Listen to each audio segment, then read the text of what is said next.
little girl. Welcome to Esoterica and Nonsense, a podcast where we discuss myths, legends, folktales, fairy tales, supernatural phenomenon, and religions from around the world. I am your host, Annabelle, aka, this is just story time. We're basically here to just have story time. You know the drill. If you're new to my podcast, welcome. If you're an OG, you're the best.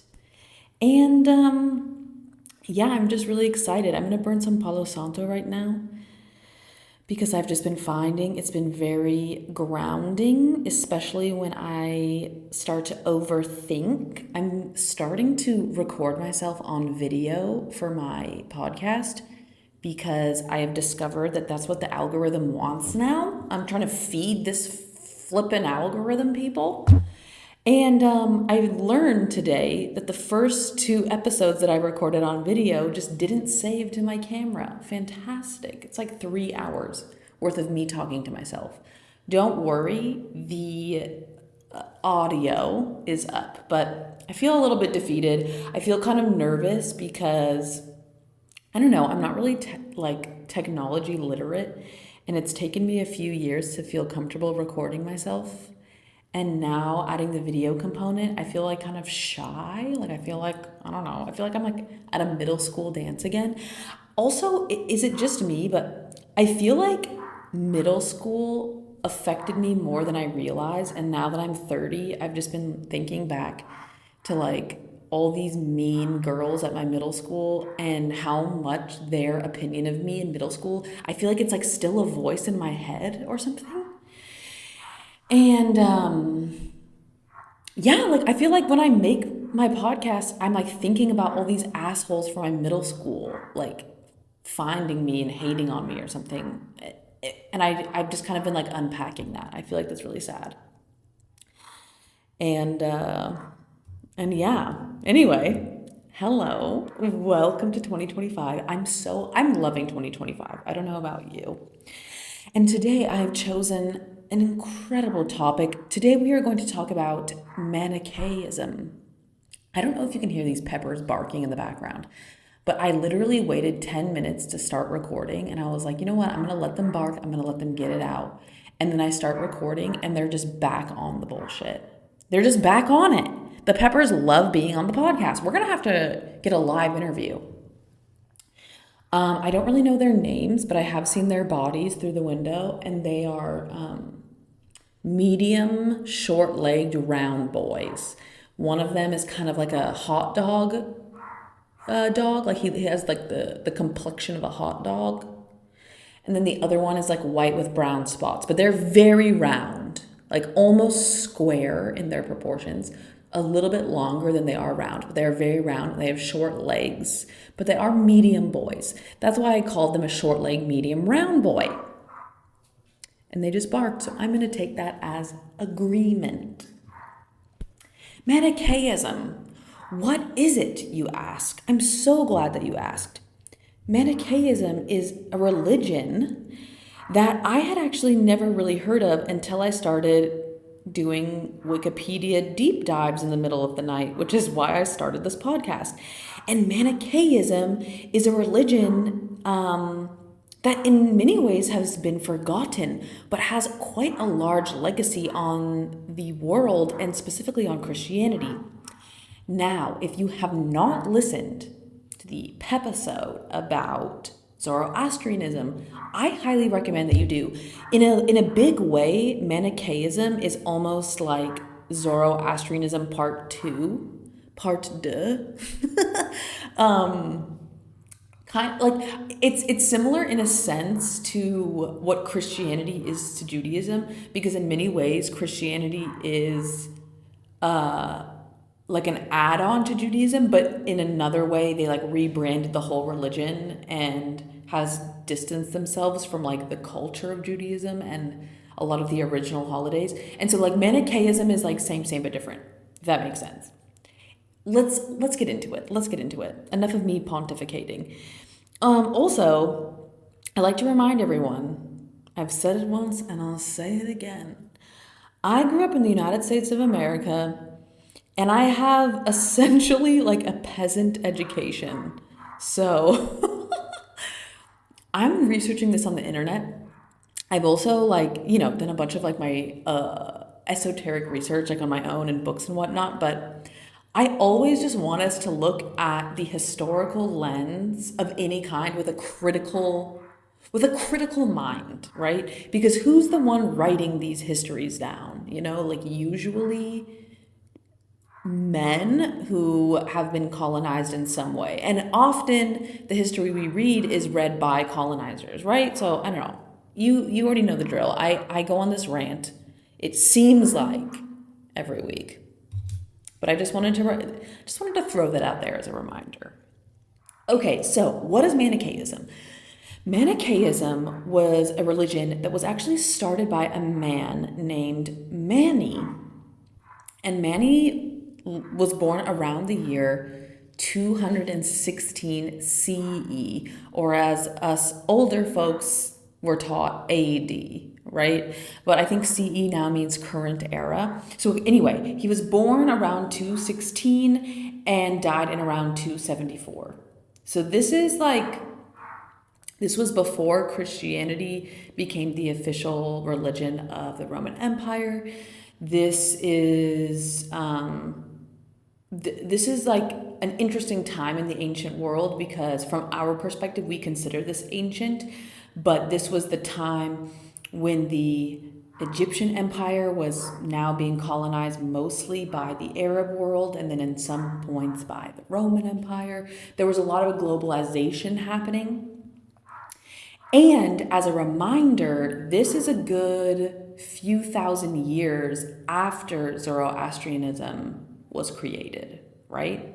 So, Mani, who's sometimes known as Manes or Manichaeus, was the founder of Manichaeism. And Manichaeism is a dualistic religion that grew quite popular in the ancient world and is considered an add-on or an expansion of Zoroastrianism.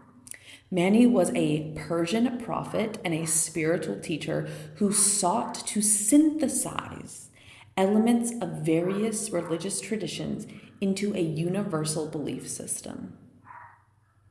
And this is the thing about Mani that is very visionary that I want to point out, and we're going to get into details, but not necessarily from a religious perspective, but from a PR perspective, like a public relations perspective, Mani created a blueprint which was replicated time and time again, specifically by the Christian megalith, really like the Roman Church. The Roman Catholic Church really took a lot of his ideas on how to spread a religion. And so he's almost like one of the greatest business minds of religion, and you'll see why. Okay, so like I mentioned, Mani was born around 216. He was born in Babylonia, which at the time was part of the Sasanian Empire, which is from our perspective, like ancient Persia, and is now the modern day Iraq. And this is, again, a really interesting overlap because it's not necessarily super far from where Zoroaster was believed to be born. And, just throwing that out there. So, Mani came from a family that was a Jewish Christian sect. And they were known as, I looked up how to pronounce this and I already forgot. No. Yes. Elkosites. I'm pretty sure it's Elkosites. I've looked up other pronunciations that seemed very wrong, so we're going to go with Elkosites. And I feel like I've seen this word written down, but I actually knew nothing about it. And I found this really interesting because I feel like I just touched on this, but I always kind of wondered why Christianity left behind so much of the Jewish culture. Like Christians don't celebrate Passover, Rosh Hashanah, Yom Kippur, Purim, like all of these like holidays and thousands of years worth of culture feels like it was erased, even though they still like read the Old Testament, which is the Torah, may I add. Anyway, so this religious group known as the Elkosites were an ancient Jewish-Christian combo, and their population was mostly located in Lower Mesopotamia in the province of the Azoristan, which was basically a part of the Sassanid Empire. This would again be in the areas of modern day Iran and Iraq.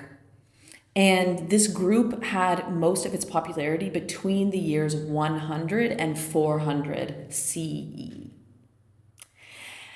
And a big part, this is like a brief summary, but an interesting part of their beliefs revolved around frequent baptisms for purification and a lot of Gnostic orientation and ideas. And Gnosticism is something that I find also very interesting, which I actually need to do a full episode on. But this is just like a brief, super brief summary of Gnosticism, and stay tuned. I promise you I am going to do a full episode. But Gnosticism is a term used to describe a diverse set of religious and philosophical movements that emerged in the 1st and 2nd centuries CE, primarily in the Greco-Roman world. These traditions are united by their emphasis on gnosis, a form of esoteric experiential knowledge that leads to the spiritual enlightenment and salvation. Gnosticism heavily influenced early Christianity and Judaism, as well as other philosophical traditions, although it was later condemned as heretical by the Orthodox Christian authorities, of course. But Gnosticism is a really interesting branch of ancient religion, and it's still practiced to this day.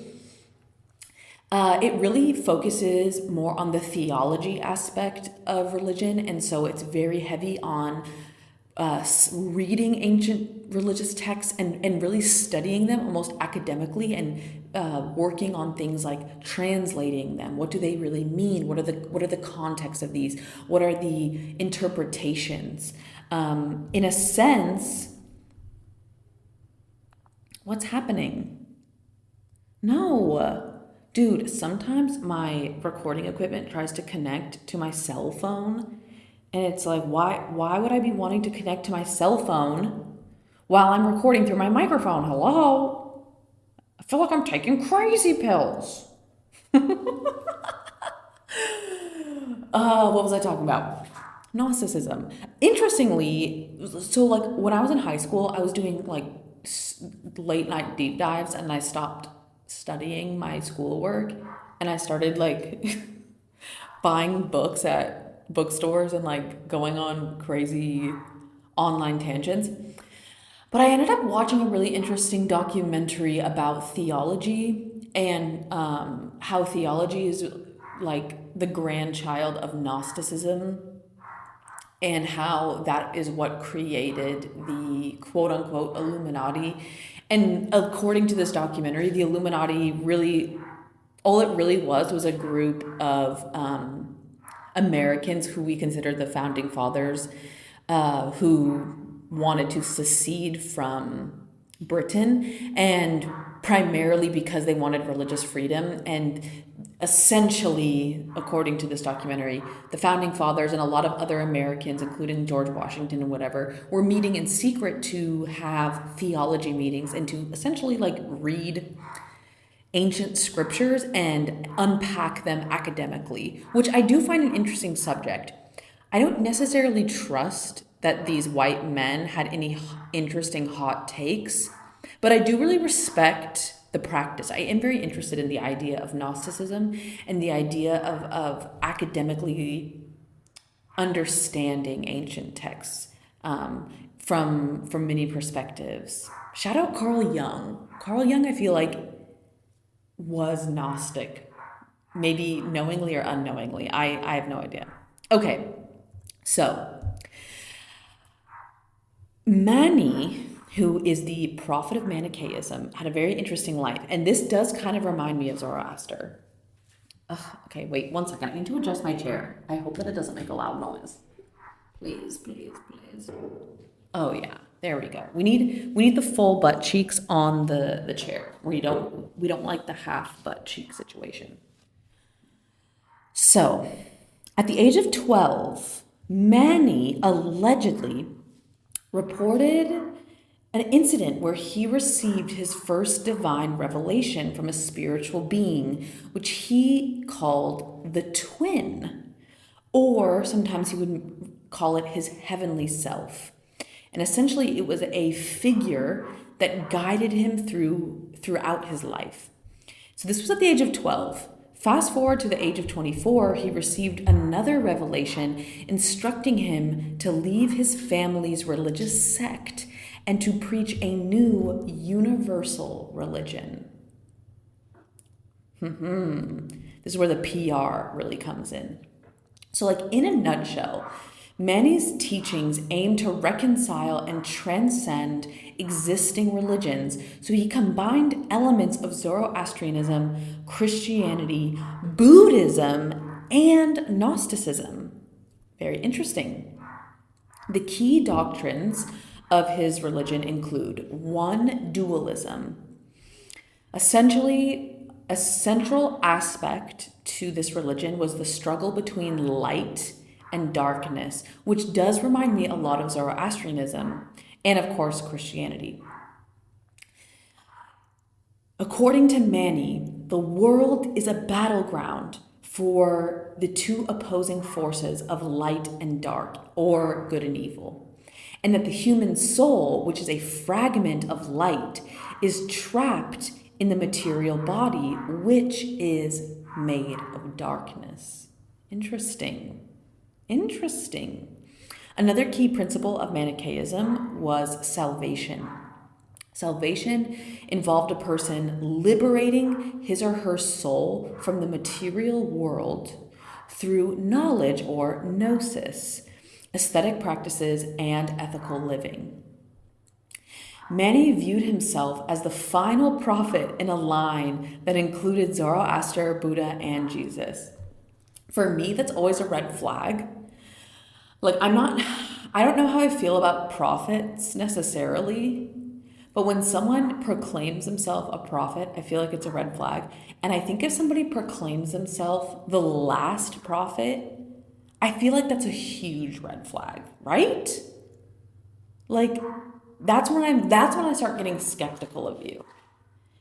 Because you're gonna like name drop yourself as Zoroaster, Buddha, and Jesus and say you're the last one. So like forever there's never gonna be like another prophet in your legacy. I feel like that's a crock of shit, right? I feel like I'm right. Okay, another core principle that Mani believed was the idea of universal religious practice. He sought to create a universal belief system that could unite diverse traditions. The pieces of Zoroastrianism he liked was obviously the dualistic cosmology and also the idea of ethical dualism. The idea that like your ethics and your actions could play into this good or evil, this light or this dark. From Christianity, he pulled from the elements of Jesus's teachings, though he rejected the idea of Jesus's physical incarnation. Interesting. And from Buddhism, he pulled the ideas of asceticism and reincarnation. And I do actually think that he is onto something here.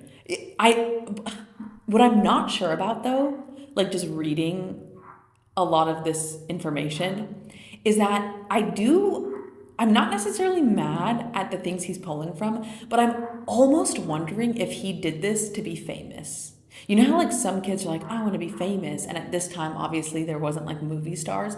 So like what if this was actually like a young person's plot to become a prophet for fame reasons, you know? And like maybe like I'm just like talking out of my ass right now. But the fact that he proclaimed himself a prophet and proclaimed himself the last prophet in this line, and he's like picking and choosing from all these religions, like what if this guy was actually just a public relations visionary and this was his plan to fame? That would be iconic. Let's make a movie about that, Hollywood. Put that in your pipe and smoke it. Hey, little Pepper. This is Annabelle here, reporting live from Pepper World HQ. If you enjoy the podcast, it would help so much if you could follow me. You could write a comment, give me 5 stars perhaps. Also, I would love to hear from you. Email in at esotericaandnonsense@gmail.com. I'd love to hear about your stories. I'd love to hear about suggestions. I would love to hear about any kind of weird, freaky thing that comes to your mind. Also, if you would like to support my podcast, you can follow me on Patreon. It's Patreon.com/esotericaandnonsense. I will also have a YouTube page coming at you so soon. And I also sell merch. You can look up my merch. It's in the show notes for every single episode, as well as the show notes for my show. I appreciate you so much.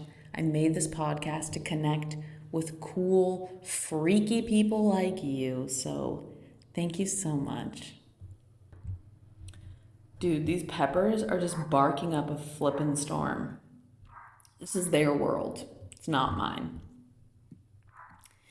It is their world.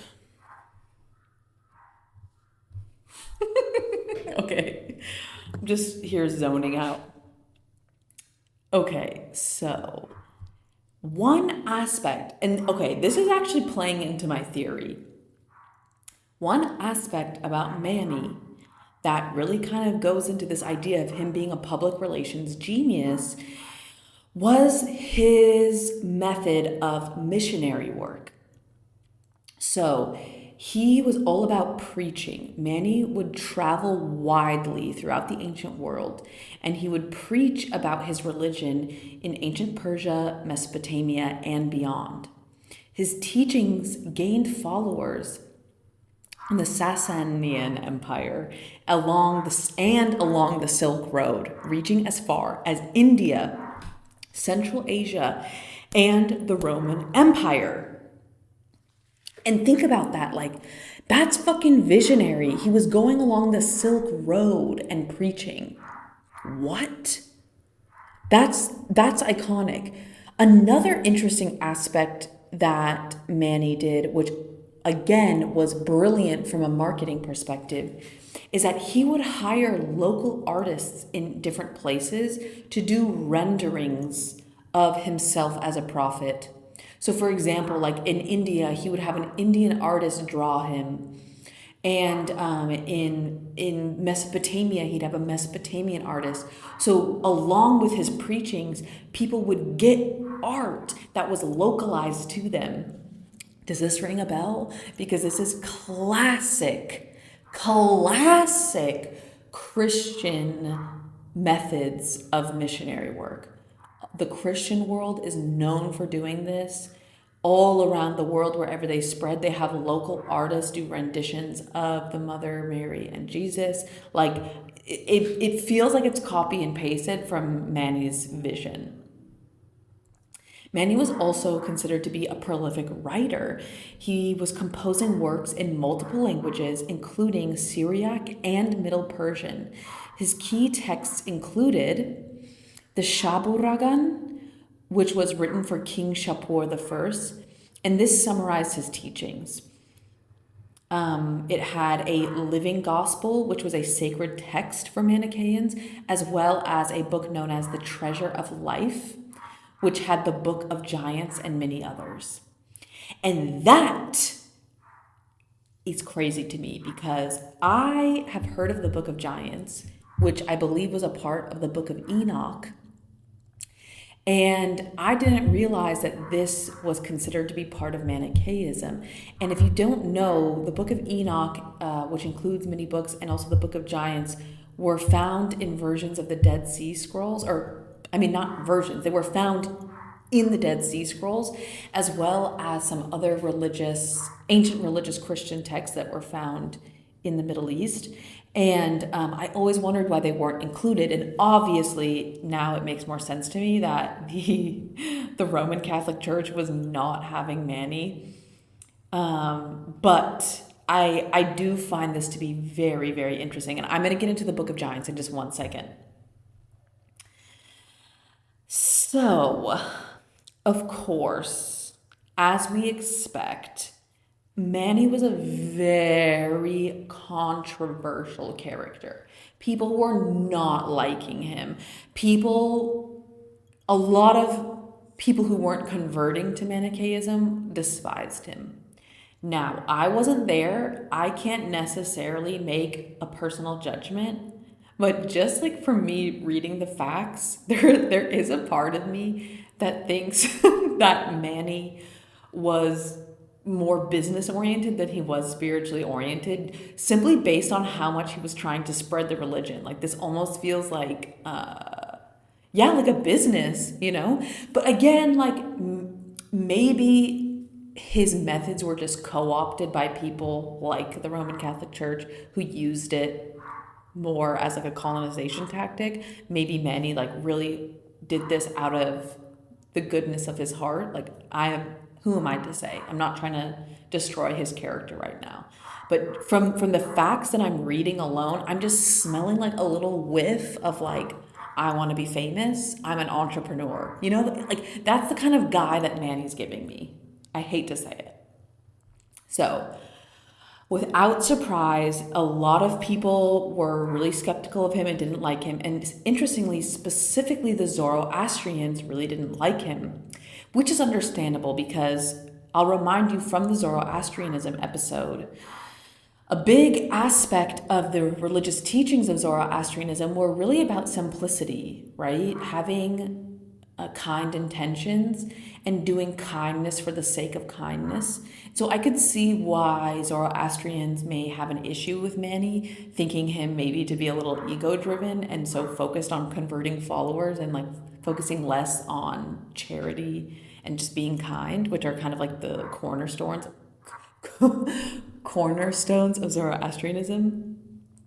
So interestingly, while Mani was tolerated under King Shapur I in now modern-day Iraq, Mani's teachings were seen as a threat to the Zoroastrian priesthood. So eventually, under King Bahram I, Mani was arrested and imprisoned. Eventually, Mani died in the year 274, and if he was born in around 216, that makes him around 60 years old. And so he died after enduring torture and imprisonment. There are accounts that he may have been executed, and some traditions believe that he was flayed alive. Fuck. Even though he died at the age of 60, he left quite a legacy. And after he died, his religion spread widely. I mean, not a surprise. I feel like once the prophet dies, that's when it really gains momentum. He did become one of the most influential religions of late antiquity, which is crazy, right? Like no one ever talks about this stuff. And again, maybe I'm just a conspiracy theorist, but I feel like the Roman Catholic Church purposely wants to erase these religions, right? Like, why aren't we learning about this in school? I want to learn about this. So, after he died, Manichaean communities flourished in the Roman Empire and in Central Asia and China. A fun fact is, in Christianity, a nun's habit, how nuns have those they're called habits for some reason, but they're like those flowing fabrics on their head. That is directly derivative of Manichaean priest attire. Specifically the ones I'm thinking about the ones from The Sound of Music where in the front there's kind of a square, there's a square thing over the forehead, so it kind of drapes in a square situation. That is full on Manichaean dress. And it became co-opted by Christian churches, but that comes from Manichaean culture from the ancient world. And that's what's so interesting to me about this. The Roman Catholic Church hasn't even existed by the time he died. Rome was spreading its borders fast, but didn't have an official like religion. They were just kind of doing what is now called pagan stuff, but like the ancient Roman religion. And so there were practicing Manichaeans, people who were in priesthoods, people who were like converting and practicing. Like, what? I never knew. Eventually, the practice of Manichaeism declined, mostly due to persecution by Zoroastrians and Christians, and eventually Muslim populations. And over time, this just led to a decline in Manichaeism, similar to how Zoroastrianism declined. Eventually, by the 14th century, Manichaeism had largely disappeared as an organized religion. And that's actually not bad though, because he was born in the year 200, so that's almost a little over 1,000 years. That's not a bad run. That's not a bad run. I feel like he succeeded. If his dream was to be famous, 1,000 years of fame is not bad at all. So, even to this day, Mani did really make an influence, and specifically, Mani's ideas influenced the Gnostic traditions of Christianity, and they may have indirectly shaped early Christian and Islamic ideas. His cosmological myths and dualistic worldview resonate with certain philosophical and religious systems to this day. Specifically, the Book of Giants. What? So allegedly, Mani wrote the Book of Giants, which I just really want to emphasize is a huge deal. Like, I had no idea. A lot of these books of the Bible / the Torah, no one knows who really authored them. And allegedly, Mani himself wrote the Book of Giants, which is wild. The Book of Giants is an ancient apocryphal text, and it's traditionally associated with Manichaeism and earlier Jewish traditions, such as those found in the Book of Enoch. The Book of Giants explores the story of the Nephilim. The Nephilim were offspring of a giant race. They were known to be fallen angels, and they were said to have sex with human women. And so their offspring were known as the Nephilim. The Book of Giants expanded on themes of their sin, their punishment, and their eventual destruction. What? So, just to be clear, even though, wait, I'm wrong. Mani did not write the Book of Giants. Mani wrote about, okay, this makes so much more sense, no wonder. The Book of Giants is likely to have originated in the Second Temple of Judaism around the 3rd to the 1st century BCE. Okay, so this is like a good few hundred years, before Mani. That makes so much more sense. But Mani really was like writing a lot of scriptures about this and talking about the Book of Giants. Okay, we're caught up to speed. Whoa. So, Mani wrote elaborations of the events described in the Book of Giants and the Book of Genesis and the Book of Enoch. The Book of Giants describes the actions of the quote-unquote watchers who were fallen angels who descended to earth. They were known to have corrupted humanity and, of course, eventually fathered the Nephilim. According to Mani, the text, he modified and changed the text to fit his dualistic worldview. According to Mani, the giants are a symbol of the conflict between the forces of light and darkness. Like, what? Like, I'm just so sad that so many of these books haven't been, like, they feel like they've been seemingly erased. I just feel like it's so frustrating. Okay, so a plot summary of the Book of Giants is that the Book of Giants recounts the story of the Nephilim, who are the offspring of these fallen angels and human women, and it talks about their violent reign on planet Earth and their ultimate destruction of the Earth. Allegedly, not all of these texts have survived. And I say allegedly because sometimes I don't believe that. I feel like the Vatican has copies of this and they don't share. I would put money on it. Come for me. But these are the themes that are known to be mentioned within the Book of Giants. So, one is the corruption of earth. The Watchers, who are like the rebellious angels, descended to earth and they took human wives, producing monstrous offsprings known as giants. This is known to have been the corruption of earth naturally. These giants were known to wreak havoc. They consumed human and animal life, and they spread sin and corruption. Okay, pause. I'm just going to put this through like an Anunnaki lens because, of course, the ancient Mesopotamian history, not religion, because allegedly ancient Mesopotamia didn't have a word for religion and they considered their writings to be history. But according to the Mesopotamians, there were gods who came out of the sky who were giant, and some of them took human wives. And many of them fathered children who eventually became the kings and queen of earth. From their history, those were great kings and queens. However, allegedly, some of these rulers were, from the human peasant perspective, were considered to be brutal, cruel. And so perhaps, I'm just like playing the devil's advocate right now, but perhaps this story of the Book of Giants is actually about the Anunnaki and the children that they fathered with humans and how they were dicks. You know, I'm just throwing out a theory here. Okay, also mentioned in the Book of Giants are the dreams of the giants.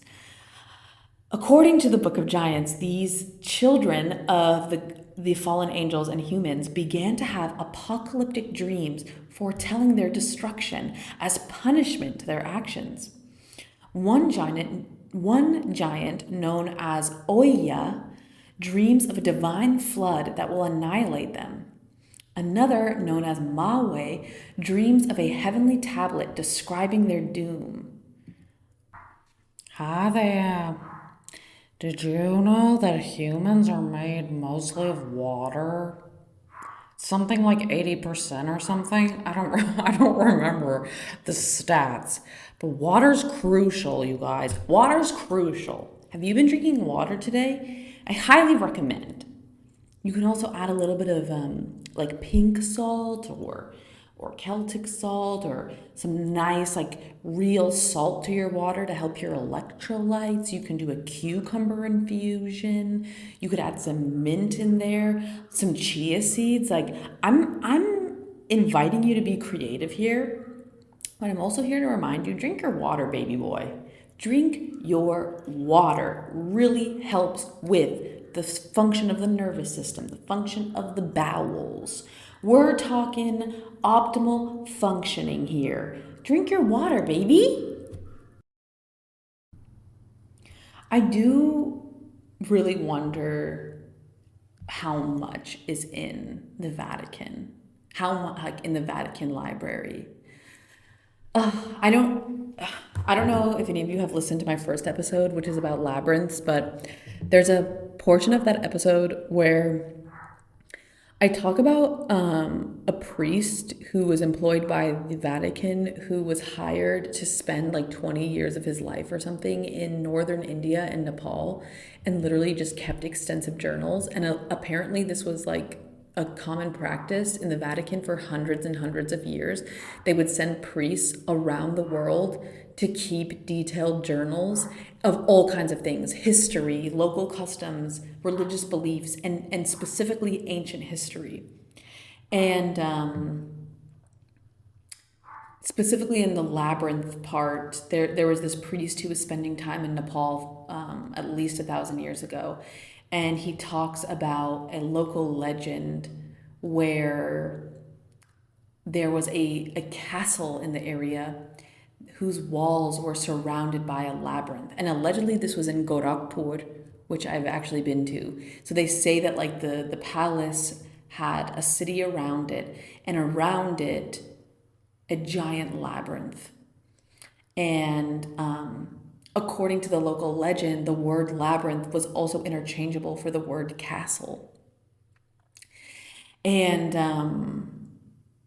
eventually somebody jumped the walls, and over time, like the walls were disassembled, blah, blah, blah, blah, blah. But I just like what I would do to get my hands on these journals that this priest was writing and sending back to the Vatican of like 20 years of traveling through northern India and Nepal. Like what? And like think about all the other priests in other parts of the world and what they were writing down. Like truly wild. And I would, like I said, I would really bet money that the Vatican has the Book of Enoch, the Book of Giants. That would be so cool. If for any reason anyone listening is associated with the Vatican, I would love to interview someone from the Vatican. I mean, who knows though? They wouldn't probably be truthful with me. I'm skeptical. I feel like they would lie. And I'm sure like a lot of people don't know all the deeds, you know. But okay, one last tangent. If you haven't seen the 1999 film Stigmata, starring Patricia Arquette, I'm telling you, you are in for a sweet treat. Stigmata is an incredible film. It is so much fun. I love that film.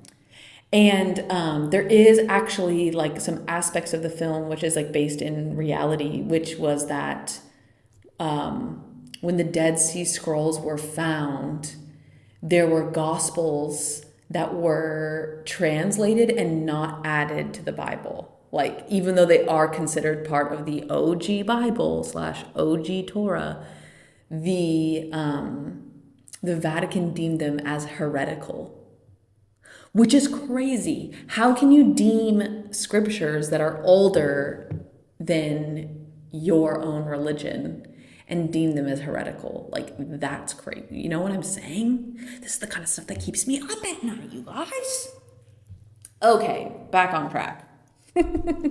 So, according to the Book of Giants, there was an aspect mentioned that was really about the themes of seeking forgiveness. So, in the Book of Giants, there is a section where these giants who started becoming terrified of their dreams and visions of like the world ending, basically, they seek advice from Enoch, who is a righteous prophet and scribe. And if I'm not mistaken, I do believe that Enoch is a ancestor of Noah.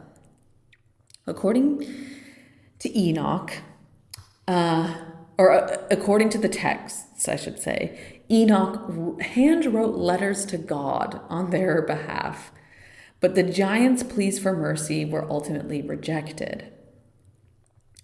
And interestingly, again, I want to mention that according to ancient texts, Enoch did have Anunnaki blood.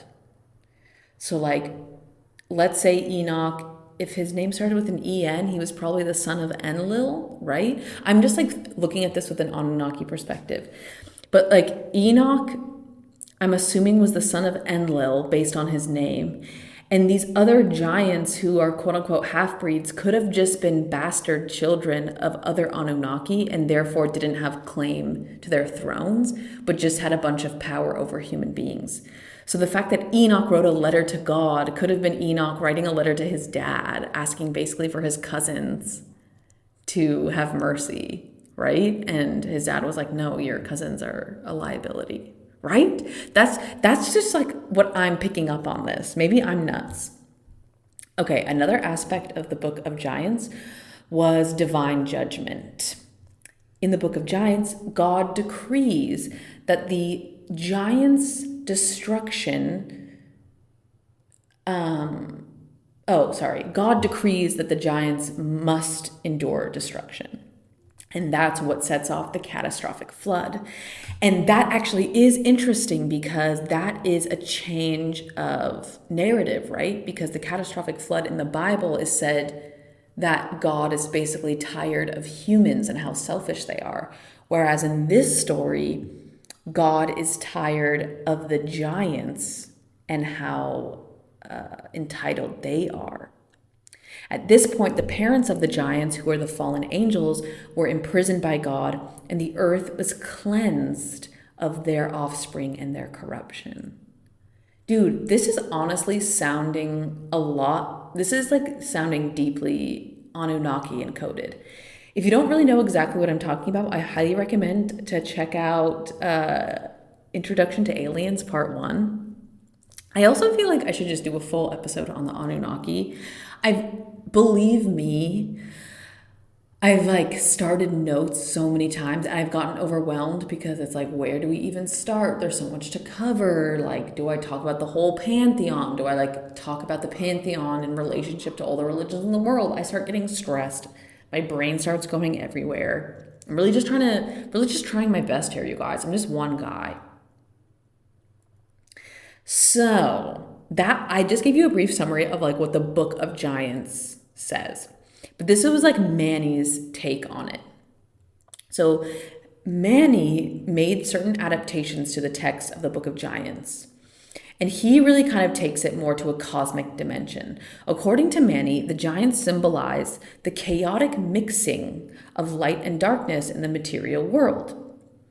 He believed that the destruction of the giants represents the ultimate triumph of light over the forces of darkness. Mani also uses the story to emphasize the moral and spiritual consequences of sin and corruption. Interesting. So yeah, it does seem like he's taking more of a Gnostic view, like he's trying to interpret these ideas as symbols, which, you know, makes sense to me. So,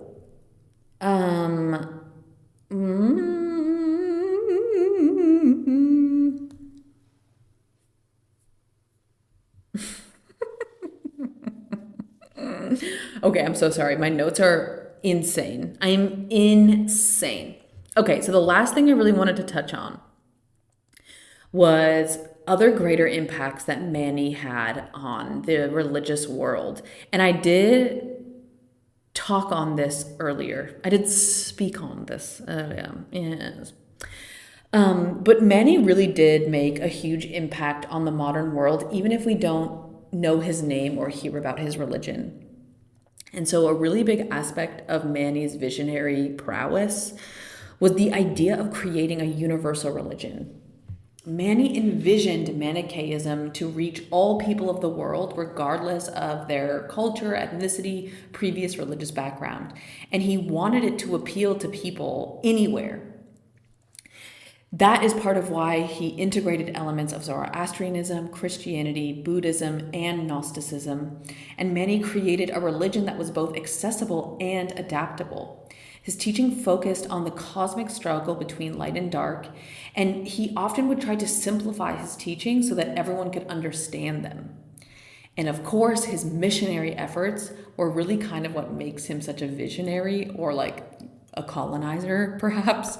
But because he traveled so much and he traveled through the Silk Road and major trading routes, it really reached so many people. He also focused on translating his texts so that everybody could read his writings.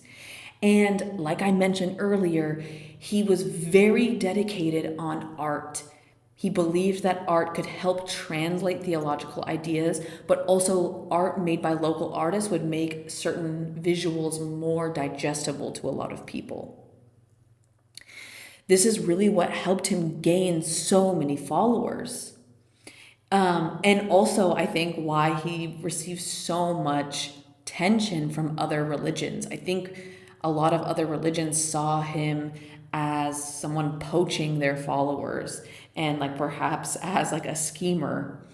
But if his intentions were in fact kind, it is pretty sweet, you know, to be able to be translating your text into many languages, having local artists, like, right, pay your local artist. I'm down with that. I'm down with that.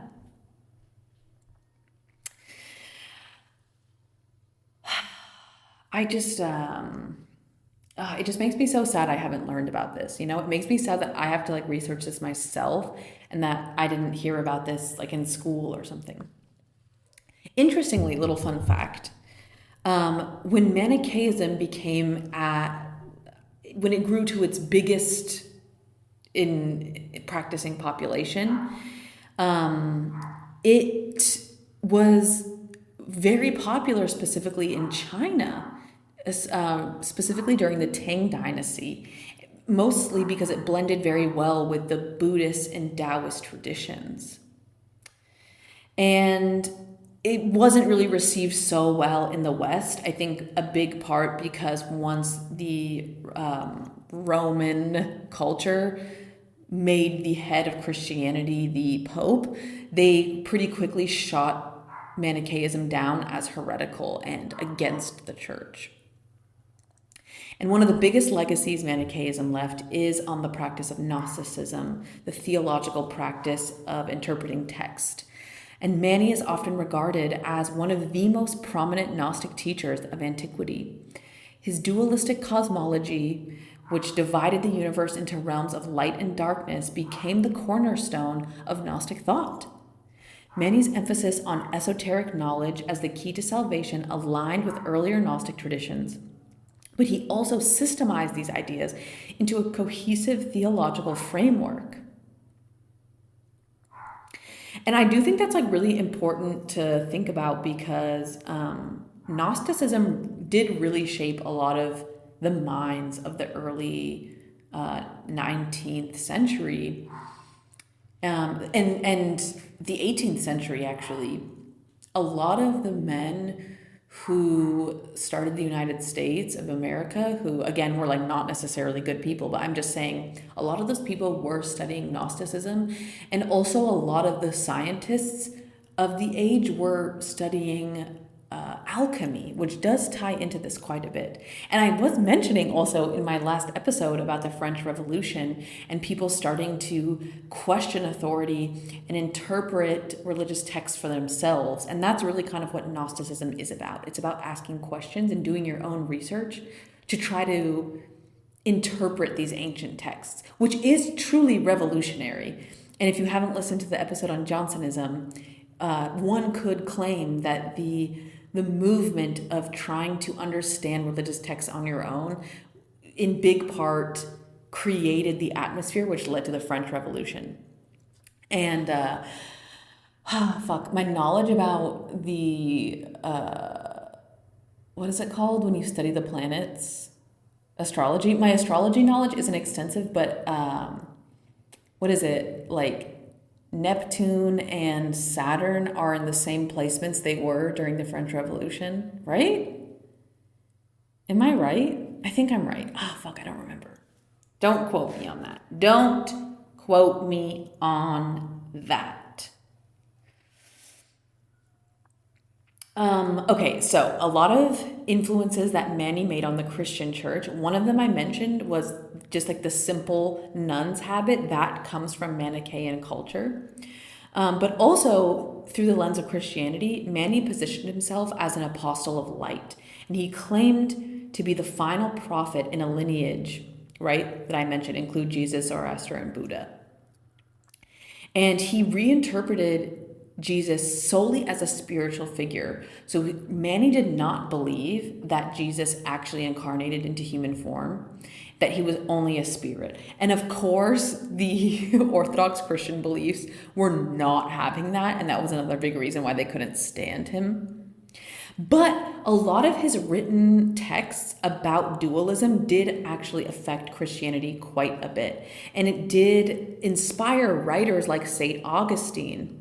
And again, St. Augustine was a really big influence for the Jansenist movement. So this really is like all like a trickle-down theology, trickle-down economics, trickle-down theology.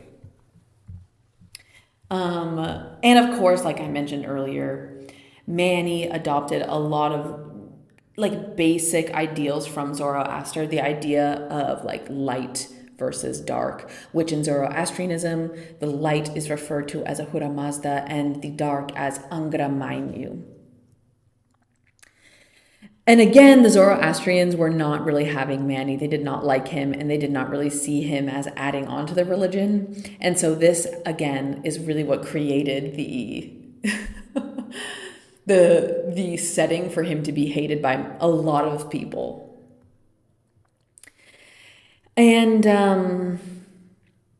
But again, what I do find really interesting is that I think part of why he caught on so much in China is because their primary religion at the time was Buddhism, and they were very interested in Taoism, which in many ways are less about being religions and more about being spiritualities or even philosophies. And so I think they appreciated Manny as a thinker and someone who really focused on the simplicity of dualism and, of course, asceticism and like living as a monk. I just find that so interesting. So,